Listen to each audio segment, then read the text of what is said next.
Welcome back after the break. और viewers, हम बात कर रहे हैं नैब की कार्रवाइयों पर और फरहद शहजादी और उनके शौहर एहसन जमील गुज्जर पर नैब की कार्रवाइयों पर तेज़ी आ चुकी है। आज नैब लाहौर की जानिब से फरहद शहजादी को तलब किया गया था, बट डेफिनेटली वो इस वक्त पाकिस्तान में मौजूद है नहीं, तो ये मामला आगे कैसे बढ़ेगा। वकास गौरी साहब, आपसे ज़ाहिरी बात अब मतलब मैं यही जानना चाहूँगी कि आज नैब लाहौर में तलबी है लेकिन फरहद शहजादी खुद पेश नहीं होंगी, तो ये मामलात अब आगे कैसे बढ़ेंगे? अच्छा, फरहद शहजादी और एहसन जमील गुज्जर को आज का नोटिस नैब ने जारी कर रखा है और मेरी इत्तला के मुताबिक उनकी जानिब से एक जवाब जो है वो तैयार किया गया है, जो उनके वकील आज जो हैं वो नैब लाहौर में जमा करवाएंगे। उसमें उन्होंने एक मौक़िफ़ इख्तियार किया है कि नैब को प्राइवेट बिजनेस की तहकीकात का इख्तियार नहीं है, इसलिए ये जो सारा मामला नैब की जानिब से उठाया जा रहा है ये उनके दायरा इख्तियार से ही बाहर है। ये मौक़िफ़ फरहद शहजादी का है, लेकिन यकीनन जो है हमने माजी में जो देखा है कि जब नैब तहकीकात करता है और नोटिस जारी करता है तो इस तरह के जो उज़र हैं उनको जो खातिर में नहीं लाया जाता। तो अब नैब जो है इनके जवाब का जायज़ा लेकर इनको अगला नोटिस जारी करेगा और जो इनके नोटिस हैं उसके बाद जो है फिर FIA तो ऑलरेडी इंटरपोल से रब्ता कर चुकी है, तो फिर यकीनन इनको पाकिस्तान लाने की कोशिश भी की जा सकती है। पाकिस्तान लाया जा सकता है या नहीं, ये भी बता दें। इस केस का अंजाम क्या हो सकता है, प्रोबेबिलिटी क्या है, या केस ने आगे कैसे बढ़ना है। और इसी के साथ साथ क्योंकि हमारे पास वक्त की किल्लत है, बुशरा बीबी के बेटों के ऊपर भी मुकदमा जो है वो दर्ज किया गया है और कल मैं कहीं पढ़ रही थी कि शायद उनको भी ये कहा जा रहा है कि दुबई से गिरफ्तार किया जाएगा। सो उसकी भी तफसीलात हमारे व्यूअर्स के साथ शेयर कर दीजिएगा, बट क्विकली। मैं बिल्कुल आपको आपके पहले जो सवाल का जवाब देता हूँ कि जो इंटरपोल के ज़रिए पाकिस्तान लाने का मामला है वो एक लंबा प्रोसीजर है। इतनी जल्दी जो है वो किसी भी शख्सियत को पाकिस्तान नहीं लाया जा सकता, क्योंकि इंटरपोल पाकिस्तान की जो अदालतों या अगर आप मुझे इजाज़त दें कहने की, पाकिस्तान के सिस्टम के मुताबिक नहीं है। वो लोग जो हैं वो शवाहिद मांगेंगे, वो दलाइल मांगेंगे, वो सबूत मांगेंगे, उसके बाद वो फैसला करेंगे। तो ये जो अभी आप एक चाय की प्याली में तूफान देख रहे हैं, ये इलेक्शन तक पाकिस्तान में रहेगा, नैब वाला। और उसके बाद अगर यही हुकूमत रही है, PMLN आती है या PDM की हुकूमत आती है, क्योंकि बहुत से मुबस्सिरीन, सियासी मुबस्सिरीन ये प्रेडिक्शन भी कर रहे हैं कि आइंदा जो भी पार्टी हुकूमत बनाएगी ना तो सादा अक्सरियत किसी को नहीं मिलेगी, तो वो रली मिली हुकूमत जो होगी, तो अगर वो उसमें ऑब्वियसली अगर एक सियासी पार्टी जिसको भी आउट रखा जा रहा है उसका अमल दखल ना हुआ, तो वो फिर डेफिनेटली फिर नैब जो है उसकी कार्रवाइयों में तेजी रहेगी। अदरवाइज मामला सेटल डाउन हो जाएंगे। मेरा ख्याल है कि इलेक्शन से पहले सारे प्रेस कॉन्फ्रेंस कर लेंगे और कोई रह ही नहीं जाएगा जिसके खिलाफ आपने केस बनाना है। बिल्कुल ठीक हो गया। Thank you so much. हमारे साथ वकास गौरी मौजूद थे। अभी बहुत सी डिस्कशन बाकी रह गई है, लेकिन ये हम किसी और वक्त के लिए पोस्टपोन कर देते हैं। इसी के साथ मजीद शो में आगे बढ़ते हुए अभी हम बात करना चाहेंगे 1 जुलाई से बाजार और दुकानें रात 8 बजे बंद करने का हुकूमती फैसला सामने आया और बेसिकली ये तवानाई बचत मंसूबे के तहत ये इनिशिएटिव लिया जाएगा, लेकिन ताजरों ने मार्केट्स रात 8 बजे बंद करने का हुकूमती फैसला यकसर तौर पर मुस्तरद कर दिया है। जो ताजर बरादरी हैं उनके इस पर क्या रिजर्वेशन है, उस पर बात करेंगे। चेयरमैन ऑल पाकिस्तान अंजुमन ताजरान नईम मीर साहब इस वक्त हमारे साथ शो में मौजूद हैं। नईम मीर साहब, आपका बहुत शुक्रिया। नईम साहब, मैं आपसे यही जानना चाहूँगी कि हुकूमती फैसला, और माजी में भी ऐसे बहुत से फैसले किए गए, लेकिन ताजर बरादरी ने इस फैसले को यकसर तौर पर मुस्तरद कर दिया है। हुकूमत कहती है कि हम तो इम्प्लीमेंट करवा कर रहेंगे, तो फिर कैसे सेटल होंगे, मामलात होंगे नहीं होंगे, क्या स्ट्रैटेजी आपके पास? देखें, हमने तो इस बारे में ये कहा है कि अगर ये तवानाई बचत प्रोग्राम है तो सबसे पहले तो इसको साबित भी तो किया जाए ना कि कितनी तवानाई बचेगी, और हमें कोई डाटा शेयर करें, आप हमें बताएं तो सही कि मुल्क कौम के अजीम तर मफाद में और $1 अरब जो बचाने हैं आपने, वो बचेंगे कैसे। यानी $1 अरब जो बचाना है ना, उसका मतलब यह है कि आपने बिजली नहीं बनानी, उसका मतलब यह है कि आपने तवानाई बचानी नहीं बल्कि तवानाई आपने प्रोड्यूस ही नहीं करनी। तो अगर आपने बिजली बनानी ही नहीं, इसका मकसद सिर्फ ये एक है, तो हम तो कहते हैं फिर आप ठीक है 10 बजे तक दुकानों को खुला रखने का औकात का ऑलरेडी मुतय्यन है हाई कोर्ट लाहौर की तरफ से, तो आप 10 बजे तक लोगों को कारोबार करने दें। आप 8 से लेके 10 बजे तक तमाम कमर्शियल फीडर्स पर जो है वो लोड शेडिंग कर दें, तो आपकी तो तवानाई बच जाएगी ना, बिजली बचत हो जाएगी आपकी। तो आपको तो ज़रूरत ही नहीं है दुकानें बंद करने की, आपको तो बिजली बंद करने की ज़रूरत है। तो मेरा ख़्याल है कि इस हवाले से हमें पहले एतमाद में लें, क्योंकि माज़ी में भी इसी मंतक को लेकर हुकूमत जो है वो मैदान में आती रही है। और लेकिन हमेशा हुकूमत ने माज़ी में भी तमाम हुकूमतों ने इस पर मुँह की खाई है, और जो हुकूमत कहती है या जो हुकूमत के अदाद-ओ-शुमार होते हैं उसके मुताबिक ना बचत होती है, और ना ही हुकूमत जो है वो अपने वादे ताजिरों के साथ पूरे कर पाती है कि बग़ैर रोक रुकावट जो तवानाई बचेगी, जो यूनिट्स बचेंगे वो हम आपको लोड शेडिंग नहीं करेंगे, और आपके कारोबार के दौरानिए में हम आपको तसलसल के साथ बिजली देंगे, वो भी नहीं दे पाते। तो ये बड़े और तरह के इश्यूज़ हैं, अच्छा गर्म नईम साहब, मैं आपसे एक और यहाँ पर चीज़ भी अर्ज़ करना चाहूँगी विद ड्यू अपॉलॉजी, कि अगर हम देखें तो पूरी दुनिया में मोस्टली जो पूरे दुनिया में कंट्रीज़ हैं वहाँ पर ये सिस्टम तो बहरहाल फॉलो किया जाता है। वहाँ पर 8 बजे दुकानें बंद हो जाती हैं, अर्ली दुकानें बंद हो जाती हैं, दुकानें खुलती भी जल्दी हैं। लेकिन इसका अगर हम एक एंगल ये भी देखें कि पाकिस्तान में जिस तरह बैंकारी का सिस्टम है, बैंक्स अपने मुकर्ररा वक्त पर खुलते हैं, मुकर्ररा वक्त पर बंद होते हैं। जितने लोगों ने जो काम करना है वो 5 बजे से पहले करते हैं, और फिर उनको भी पता है कि अब ये बैंक अवेलेबल इसके बाद नहीं होंगे, तो हमने अपने तमाम काम जो हैं वो इस ड्यूरेशन में करने हैं। तो इसका हम ये भी तो देख सकते हैं ना कि जिन लोगों ने शॉपिंग करनी है और अगर कुछ खरीदना है तो वो खरीदने के लिए 8 बजे से पहले भी आ जाएंगे, और अगर जिन्होंने नई खरीदारी करनी वो 8 बजे के बाद भी नहीं आएंगे। बात आपकी जो है ना वो पार्शली दुरुस्त है।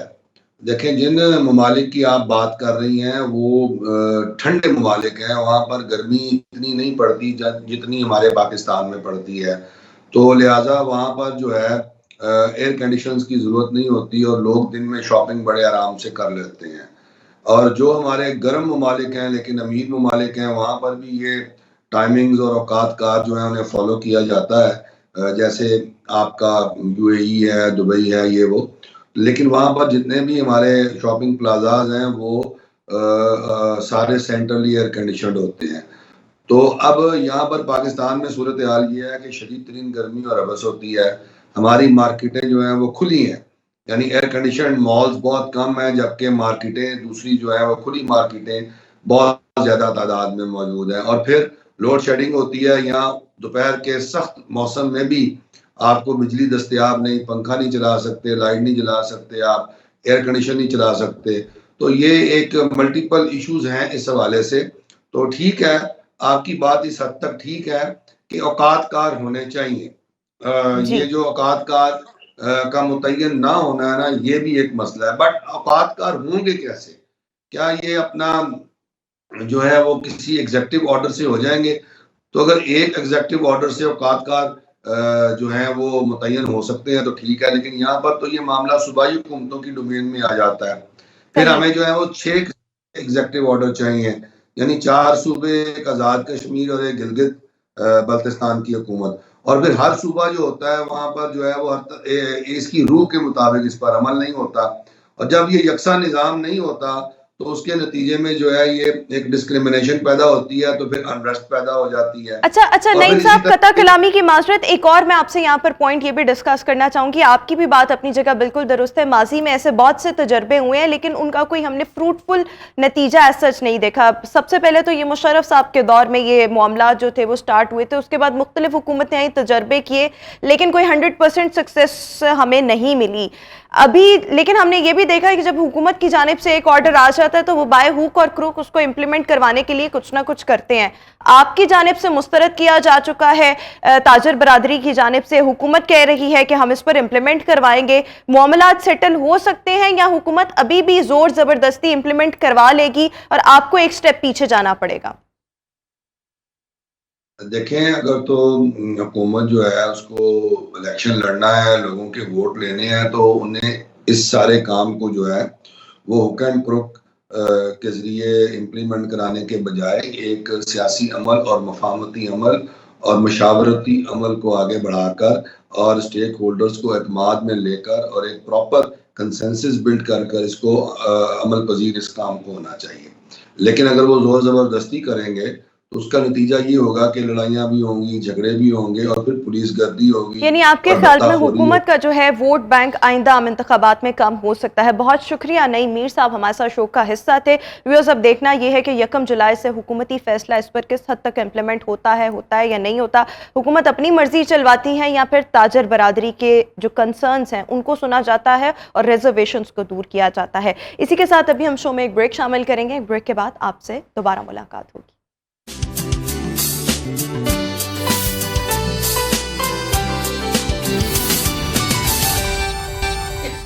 Welcome back after the break. और व्यूअर्स, अभी हम बात करना चाहेंगे मुल्क की सियासी सूरत हाल, आइंदा आम इंतखाबात और प्राइम मिनिस्टर कौन हो सकता है। मोस्ट लाइकली बिलावल भुट्टो जरदारी साहब के क्या चांसेस हैं, नवाज शरीफ साहब वतन का वापस आ रहे हैं, डॉलर का रेट किस हद तक मुस्तहकम रह सकता है, ये तमाम चीज़ें आज हम जानेंगे, लेकिन एक नए तरीके से। और वह नया तरीका क्या होगा, वैसे तो ये बहुत पुराना है, लेकिन हम अपने शो में आज उस पर पहली दफ़ा इस तरह से चीज़ों को असेस करेंगे। नॉर्मली हम एस्ट्रोलॉजी या एस्ट्रोपामिस्ट्री इन तरीक़ों से चीज़ों को जो हैं वो ले रहे होते हैं और इनकी प्रेडिक्शंस को एक्चुअली में हम देख रहे होते हैं। लेकिन न्यूमरोलॉजी या पेंडुलम या इल्मुल आदाद आप कह लें, इस हवाले से क्या प्रिडिक्ट करता है, इसको भी हम डिस्कस करेंगे। और हमारे साथ न्यूमरोलॉजिस्ट माहिर इल्मुल आदाद डॉक्टर राहीला इस वक्त हमारे साथ शो का हिस्सा है। Raheela, thank you so much and very good morning. So सबसे पहले मैं आपसे यही जानना चाहूँगी कि ये जो न्यूमरोलॉजी है, हाउ डज़ इट वर्क, और ये जो आपका पेंडुलम है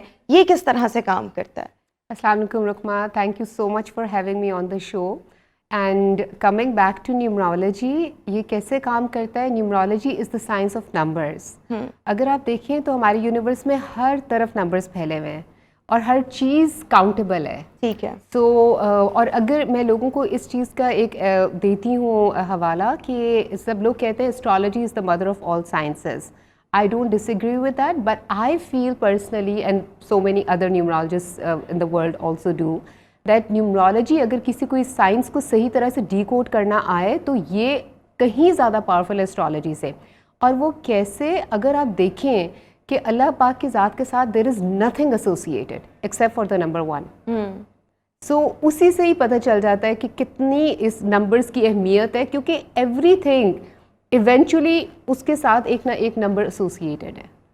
इवन प्लैनेट्स के साथ भी नंबर्स एसोसिएटेड। लेकिन ये जो पेंडुलम है आपका, न्यूमरोलॉजी में ये पेंडुलम ही यूज़ होता है या इसकी और भी टेक्निक्स हैं? नहीं, न्यूमरोलॉजी में पेंडुलम यूज़ नहीं होता। Pendulum dowsing is a different method of divination. जैसे डिविनेशन के टूल्स होते हैं, एस्ट्रोलॉजी है, कार्ड रीडिंग है, टैरो है, कॉफ़ी रीडिंग है, पामिस्ट्री है, इसी तरह पेंडुलम जो है वो बहुत सदियों से डाउजिंग के पर्पस के लिए यूज़ होता है। इवन के लोग तेल वगैरह के लिए भी करते थे यूज़, और अभी भी यूज़ होता है कि कहाँ पे तेल के रिजर्व ज़्यादा है, कहाँ पे गोल्ड के रिजर्व्स, इस तरह की चीज़ों के लिए भी पेंडुलम डाउजिंग। और न्यूमरोलॉजी में आप किसी के भी नाम को यूज़ करते हैं और उसके नंबर्स के ज़रिए उसका क्या, किस तरह से ये काम करता है? How does it work actually? Yes, this is so interesting that हम दो चीज़ें लेते हैं mainly. There are other aspects that we can take into consideration, आपको ज़्यादा बेहतर रीडिंग मिल जाती है, लेकिन जो बेसिक दो चीज़ें हमें चाहिए होती हैं वो फुल नेम और फुल डेट ऑफ बर्थ। और उसके से जो नंबर निकलता है ना, इसकी ये बड़ा एक साइंटिफिक, मैं इसको इसलिए कहती हूँ क्योंकि इसके ऊपर बड़ी रिसर्चेस हुई हैं। पाइथागोरस जो था वो ही was the founder of numerology, और उसने क्या किया, they took a set of numbers, a set of people. जैसे फॉर एग्जांपल कोई 20 लोगों का नंबर 1 निकलता था लाइफ पाथ से। लाइफ पाथ होता है जो आपके फुल डेट ऑफ बर्थ को सम अप करके आपका नंबर निकलता है, जो 60% होता है आपके चार्ट का, आपका डेस्टिनी नंबर भी उसको कहते हैं। तो वो जब उन्होंने उसके ऊपर एक्सपेरिमेंटेशन की तो उन लोगों के जो potentials, traits, likes, dislikes, habits, उनके जो हेल्थ की चीज़ें, उनका करियर, फाइनेंसेस, उन सारों को उन्होंने स्टडी किया। तो that is how they came up with the predictions of that. बिल्कुल ठीक हो गया। अच्छा, इसके साथ साथ अभी मैं, क्योंकि हम लोगों के मुल्क में पॉलिटिकल डेवलपमेंट सबसे ज़्यादा होती हैं, every day is a new day, और हर दिन एक नई हैपनिंग के साथ होता है। और फिर लोग आजकल बहुत ज़्यादा इंटरेस्ट भी ले रहे हैं कि कौन सी सियासी जमात का क्या मुस्तकबिल होगा। सो हम यही आपसे पूछना चाहेंगे। सो सबसे पहले तो हम ये आपसे जानना चाहेंगे कि नवाज शरीफ साहब, आपका पेंडुलम क्या कहता है कि कब पाकिस्तान आ जाएंगे? अच्छा, नवाज शरीफ साहब के बारे में हम उनके बारे में बात करते हैं। थोड़ा सा जनरल एक मैं बताना चाहती हूँ कि पाकिस्तान का क्या है इस साल, और क्योंकि पाकिस्तान से रिलेटेड ही फिर सारे पॉलिटिशियंस और पॉलिटिक्स वगैरह, यानी आप पाकिस्तान का साल बताना चाहते हैं? पाकिस्तान का साल किस हवाले से? ग्रोथ के हवाले से, खुशहाली के हवाले से, तरह से कि क्योंकि पाकिस्तान का जो पर्सनल ईयर नंबर निकल रहा है ना 2023 में, 2023 7 यूनिवर्सल ईयर है। अब 7 हम सबको पता है कि बहुत स्पिरिचुअल नंबर है, और अगर 7 की 2-3 चीज़ें मैं मोटी मोटी बता दूं तो वो ये है कि एक तो it's rule by the planet Neptune, और नेपट्यून है तो मेंटल से साइकिक का प्लैनेट है, तो आपकी साइकी से रिलेटेड है। तो आपके जितनी भी चीज़ें मेंटल, इमोशनल, थॉट प्रोसेस उसके साथ कनेक्टेड है। ये स्लो ग्रोथ का ईयर है और सेल्फ अपने से कनेक्ट होने का ईयर है। एक चीज़ ये हो गई। दूसरी चीज़, पाकिस्तान का पर्सनल ईयर क्या बन रहा है 2023 में? पर्सनल ईयर की बड़ी अहमियत होती है। पाकिस्तान का पर्सनल ईयर बन रहा है 11। अब 11 पर्सनल ईयर में जहाँ बहुत सारी अच्छी चीज़ें भी होती हैं, वहाँ पे पेशेंस बहुत टेस्ट होता है, जो कि हमने अब तक देख लिया कि पाकिस्तान का पेशेंस कितनी बुरी तरह से टेस्ट हुआ है। और 11 बनता है, ये 2 बनता है, लेकिन ये 1 और 1 2 डिजिट से बनता है, और 1 पावर का नंबर है, लीडरशिप का नंबर है, ईगो का नंबर है। तो इधर हमने देखा है कि अब तक क्या हो रहा है, मैं नो पॉलिटिकल पर्सपेक्टिव से मैं ये बात कर रही हूँ, और उस मैं की खींचातानी में पाकिस्तान का थोड़ा सत्यानाश हो रहा है, कबाड़ा निकल रहा है और लोगों की चीखें निकल रही है। तो इस ईयर में यही होता है कि बहुत पेशेंस टेस्ट होता है। शुरू के मंथ्स में स्लो ग्रोथ होती है, और अनफॉर्चुनेटली ये जुलाई तक थोड़ा इस तरह से चलेगा, क्योंकि जुलाई में ये पूरा 9 साइकिल एंड हो जाएगा। पाकिस्तान का पर्सनल मंथ जुलाई में 9 बन रहा है। फिर उसके बाद अगस्त से इंशाल्लाह हम बेहतरी देखना शुरू करेंगे, क्योंकि अगस्त में पर्सनल मंथ पाकिस्तान का 1 बन रहा है, that is new beginnings. Now coming back to Nawaz Sharif. Nawaz Sharif आपने कहा है कि कब वापस आएंगे। अगर नवाज शरीफ का मैं चार्ट देखूं तो मुझे वो कहीं अराउंड अक्टूबर आते, क्योंकि इस साल उनका पर्सनल ईयर नंबर जो बन रहा है वो 8 है। 8 का पेशेंस बहुत टेस्ट होता है और फ्रस्ट्रेशन बहुत होती है। और हमने देखा साल के शुरू से वो आ रहे नहीं आ रहे, आ रहे नहीं आ रहे, वो बस बेचारे खड़े हैं कि बस मैं अभी कहीं तो किसी तरह भी आ जाऊं। वो आना भी तो नहीं ना चाहते, वो कहते हैं कि ये थोड़ा सा सिस्टम में उनको कुछ लोगों से या कुछ इदारों से एतराज है, तो कहते हैं इनकी मौजूदगी में तो लाइक कैसे आया जा सकता है। तो फियर भी वो नहीं कहते, जराए बताते हैं हमें। हाँ, तो उनका चार्ट फियर भी शो कर रहा है, फ्रस्ट्रेशन भी शो कर रहा है, जो उनको आने से चीज़ रोक रही है। तो मैंने पहले भी ये बताया था कि उनका जो मुझे लग रहा है कि वो अक्टूबर के अराउंड कहीं उनकी वापसी है, और फिर उसके बाद वो बिल भी उन्होंने पास करवा लिया और 90 डेज के बाद। अच्छा, ये वैसे ऑथेंटिसिटी क्या कितनी होती है इल्मुल आदात की, अगर आप कुछ पेंडुलम से जानना चाहें सो इन चीज़ों की? नॉर्मली देखिए, किसी भी चीज़ की authenticity, because these are tools of divination and nothing can be absolute, हम ये बहुत अच्छी तरह से जानते हैं।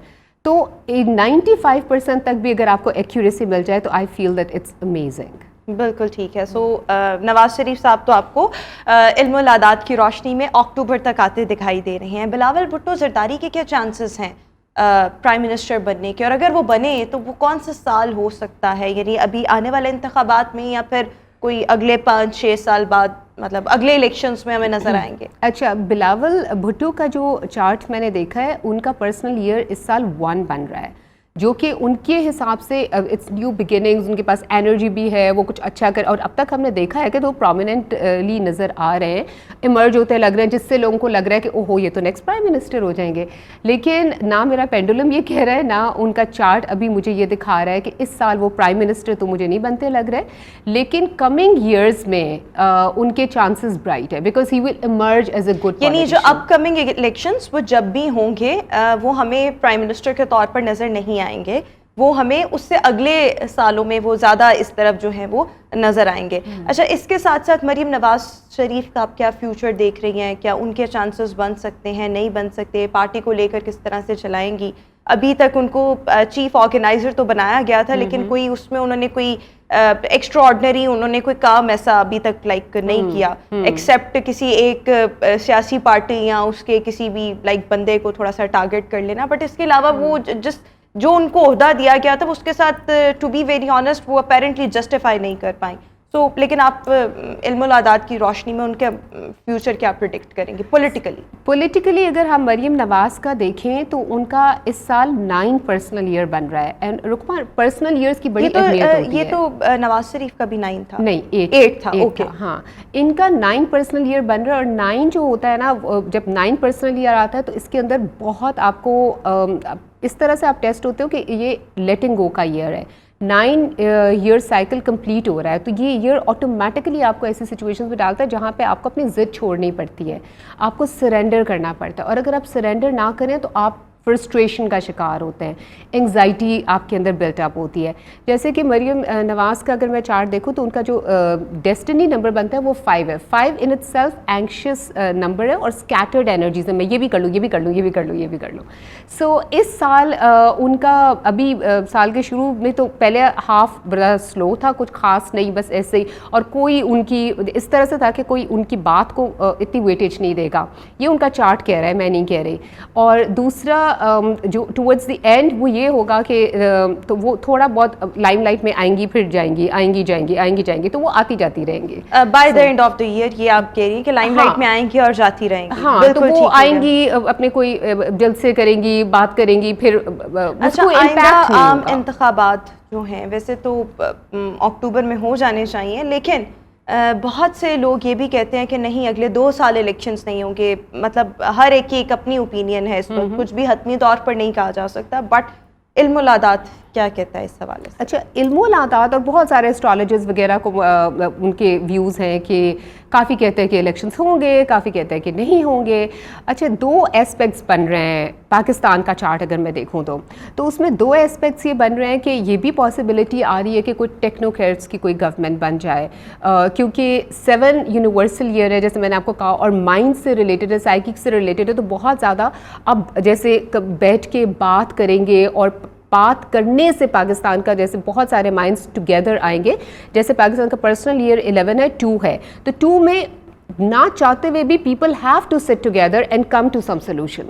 तो वो एक तो ये एस्पेक्ट लग रहा है, और दूसरा एस्पेक्ट मुझे लग रहा है कि इलेक्शंस होंगे लेकिन डिलेड होंगे, और most probably towards the end of the year, it's pushing towards the end of the year. अगर मैं एनर्जीज में भी टैप करूं तो उससे भी मुझे पेंडुलम क्या कहता है? पेंडुलम से पूछ लेते हैं, ठीक है। सो पहले हम इसका येस और नो डायरेक्शन करते हैं determine. So pendulum, can you tell me what is your yes direction? So ये आप भी देख रही हैं रुकमा, इसका येस है क्लॉकवाइज, ठीक है। Okay, thank you, please stop. Pendulum, what is your no direction? Pendulum, tell me what is your no direction? Please make it bigger and clearer. Thank you, Pendulum. Okay, thank you. Please stop. हमारा Pendulum, what is your maybe direction? Pendulum, what is your maybe direction? So आपने इसकी directions देख ली हैं, ठीक है? और okay, thank you. Please stop. हमारा question क्या था? हमारा क्वेश्चन ये था इलेक्शंस इस साल के एंड में होंगे। हाँ, ओके। पेंडुलम, क्या इस साल के एंड में इलेक्शंस होंगे? क्या इस साल के एंड में इलेक्शंस होंगे? Yes. So pendulum is also saying, pendulum की प्रेडिक्शन ये है कि इस साल के एंड पर होंगे। Okay, thank you. अभी हम सब याद रखेंगे कि अगर इलेक्शंस हो गए तो हम कहेंगे कि इतने एस्ट्रोलॉजर्स के साथ एक पेंडुलम की भी प्रेडिक्शन थी, फिर हम इस पेंडुलम को ना थपकी देंगे। इससे एक अभी एक टेस्टर क्वेश्चन भी, क्योंकि लोगों को लगता है मैं खुद हिलाती हूँ। तो pendulum is the host name Raheela. Pendulum is the host name Raheela. ये देखे, इसने नो कह दिया है। अच्छा, ये आप कैसे इसको बड़ी विजडम है। Okay, please stop. ये आप कैसे मतलब लाइक इसकी मूवमेंट किस डायरेक्शन में हुई? ये अभी हमने पूछा है ना, येस डायरेक्शन क्या है, आपका नो डायरेक्शन क्या और मे बी क्या है। तो उसके फिर बाद में जब आप क्वेश्चंस करते हैं तो जिस डायरेक्शन मूव करता है आपको पता चलता है येस कह रहा है, नो कह रहा है या मे बी। बिल्कुल ठीक हो गया, बिल्कुल ठीक हो गया। So thank you so much राहीला, न्यूमरोलॉजिस्ट हमारे साथ मौजूद थी, और राहीला के पेंडुलम के मुताबिक और इल्मुल आदात की रोशनी में इंतखाबात जो हैं मोस्ट लाइकली इस साल के एंड तक हो जाएंगे, हो जाने चाहिए। बट जिस तरह से आपने कहा ना कि ये कोई भी चीज़ बिल्कुल हतमी नहीं होती, चीज़ें बदल सकती हैं, लेकिन ये 95% तक भी इसकी ऑथेंटिसिटी मिल जाए तो वो बेहतर होता है। सो लेट्स सी क्या आने वाला वक्त जो है वो इलेक्शंस लेकर आता है या नहीं आता। इसके साथ अभी हम शो में एक ब्रेक शामिल करेंगे, आपसे मुलाकात होगी ब्रेक के बाद।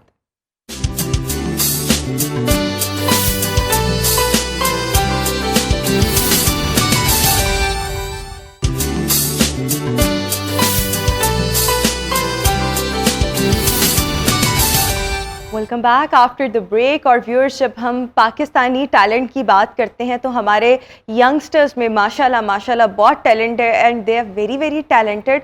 और कोई भी शोबा हो, हम उसमें किसी भी पाकिस्तानी को देख लें तो हमें वहाँ पर बहुत से ऐसे लोग मिलेंगे जिनके पास बहुत अच्छे स्किल्स होंगे और वो एग्जैक्टली अगर हम कहें मंझे हुए होंगे तो ये कहना बिल्कुल गलत नहीं होगा। आज हम सिंगिंग पर हमारे साथ इस वक्त सिंगिंग से कुछ लोग जो हैं वो इस वक्त शो में मौजूद हैं और ये बेसिकली दोनों जो हैं, दो सिंगर्स हमारे साथ इस वक्त शो का हिस्सा हैं, दोनों इमर्जिंग सिंगर्स हैं, दोनों के गाने हाल ही में रिलीज़ हुए हैं। हमारे साथ इस वक्त शो में मौजूद हैं उस्मान शफीक सिंगर हैं और साथ ही साथ जावेद ये भी सिंगर हैं, लेकिन दोनों आपको बताते चलें कि अलग-अलग से सिंगिंग करते हैं। उस्मान का भी एक गाना जो है वो कल ही रिलीज़ हो रहा है जिसका टीज़र हम चाहेंगे आपके साथ शेयर करें, तो आइए चलकर पहले टीज़र देखते हैं और फिर उसके बाद इनसे डिस्कशन भी करेंगे और इनसे गाने भी सुनेंगे और आपकी सुबह को खुशगवार भी बनाएंगे। तो ये तो है उस्मान का सॉन्ग जो कि कल रिलीज़ होने जा रहा है। Usman, thank you so much, and Javed thank you so much for joining us and good morning Lahore. So Usman, सबसे पहले ये गाना जो था ये क्या आपकी अपनी कॉम्पोजिशन है, लिरिक्स आपने खुद लिखे और कितना टाइम लगा इसको कंप्लीट करने में, और इससे पहले आप कितने गाने जो हैं वो रिलीज़ कर चुके हैं? First of all Roma, thank you so much for having me on the show. और सेकेंडली ये जो गाना है इसका स्टोरी ये है कि ये एक जो है वो कमर्शियल सॉन्ग था। तो जो मेरे म्यूज़िक प्रोड्यूसर हैं एजाज़ अहमद ने ये गाना जो है वो किसी कमर्शियल के लिए जो है ना वो डिज़ाइन किया था, लाइक इसको बनाया था, प्रोड्यूस किया था। तो वो इसकी जो पूरे राइट्स लेना चाह रहे थे, वो कह रहे थे कि आप ये हम जो राइट्स हैं वो हमें दे दें और हम लोग किसी और सिंगर से करा लेते हैं। तो एजाज़ भाई ने फिर बोला कि यार ये इस गाने के साथ इंसाफ नहीं होगा, तो वो चाह रहे थे कि ये जो गाना है इसको मैं बोलूँ। तो फिर एजाज़ भाई ने ये मुझे गाना दिया दिलदारा। तो इसकी मैंने जो सारी जितनी भी प्रोडक्शन है, वीडियो स्टूडियो है, वो सारी मैं जाके तुर्की में करके आया था। इससे जो मेरा प्रीवियस रिलीज़ है सस्सी मैंने किया था, वो भी मैं तुर्की में करके आया था जाके, और अल्हम्दुलिल्लाह उसका बहुत अच्छा रिस्पॉन्स आया था। और प्रीवियसली मैंने काफ़ी सारे प्रोजेक्ट्स किए हुए हैं, जस्ट लाइक सूफ़ी मेडले किया था। फिर उसके बाद मैंने एक जो डेब्यू मेरा वीडियो सॉन्ग था वो सजना में था, और उसके बाद सस्सी, और अभी ये जो है मेरा ये बिल्कुल चौथा गाना है। ठीक। जावेद, आप भी थोड़ा सा अपने हवाले से भी बताएं, अभी तक आप कितने गाने जो हैं वो आपके रिलीज़ हो चुके हैं, और मोस्टली जब आप सिंगिंग करते हैं तो उसके पीछे जो कॉम्पोजिशन और लिरिक्स बहुत ज़्यादा मैटर करते हैं, सो वो आपकी अपनी तख्लीक होते हैं या उसमें आपकी हेल्प कोई कर रहा होता है, इस हवाले से बताएं। आर्टिस्ट, सबसे पहले thank you so much for inviting us, आपने हमें बुलाया। आपने आर्टिस्ट के लिए लिरिक्स लिखना बहुत थोड़ा सा डिफ़िकल्ट होता है, किसी से लिरिक्स लेके गाना करना, लोग मोस्टली ज़्यादा ऐसे ही करते हैं। लेकिन जो मैंने अपना गाना किया, मेरी लिरिक्स खुद के हैं, मेरी कंपोजिशन खुद की है, और मैंने इसे अच्छे तरीके से बिल्कुल ठीक हो गया। अच्छा उस्मान, क्योंकि मतलब आप दोनों ही माशाल्लाह इमर्जिंग स्टार्स हैं और हम आपका फ्यूचर जो है वी होप के बहुत अच्छा हो दोनों का, और आप एक अपनी जो अच्छी जगह है इस इंडस्ट्री में वो कायम कर सकें। लेकिन आपको बहुत जल्दी है गिटार बजाने की, अभी तो उन्होंने गाना भी नहीं गाया। अच्छा उस्मान, हम चाहेंगे कि कोई गाना जो है वो आप हमारे ऑडियंस की नज़र करें, और आप भी अपनी गुफ्तगू के दौरान आपने कहा आपने सूफ़ी मेडले भी गाया हुआ है, सो आई वुड वांट कि आप सूफ़ी मेडले से आगाज़ करें। Nice, very nice. अच्छा उस्मान, आप ये बताएं कि आपने सबसे पहले सिंगिंग जो थी कब स्टार्ट की? मतलब मोस्टली जो सिंगर्स होते हैं उन्होंने अपने स्कूल्स में या किसी भी जहाँ पे भी वो पढ़ रहे होते हैं वहाँ पर कॉम्पिटिशन्स में पार्टिसिपेट किया होता है, आवाज़ अच्छी होती है, लोग सराह रहे होते हैं, फिर वो जो उनका शौक होता है वो अल्टीमेटली उनका दिल करता है अब हम पैशन बना, अच्छा प्रोफेशन भी बन जाए। एग्जैक्टली, आपने बिल्कुल सही बात की है। मुझे स्कूल से शौक था, स्कूल के जो शोज लाइक जो शोज़ होते हैं उनमें भी मैं करता था परफॉर्म वगैरह, and then in university in colleges. तो फिर इसको मैंने प्रोफेशनली अडॉप्ट किया इसको, और फिर मैंने जिन कॉलेजेस में मैं लाइक परफॉर्म करता था पढ़ते हुए, उन्हीं कॉलेजेस की तरफ से फिर मैंने पेड कॉन्सर्ट्स भी किए हुए हैं, यूनिवर्सिटीज़ की तरफ से मैंने पेड कॉन्सर्ट्स भी किए हैं अल्हम्दुलिल्लाह।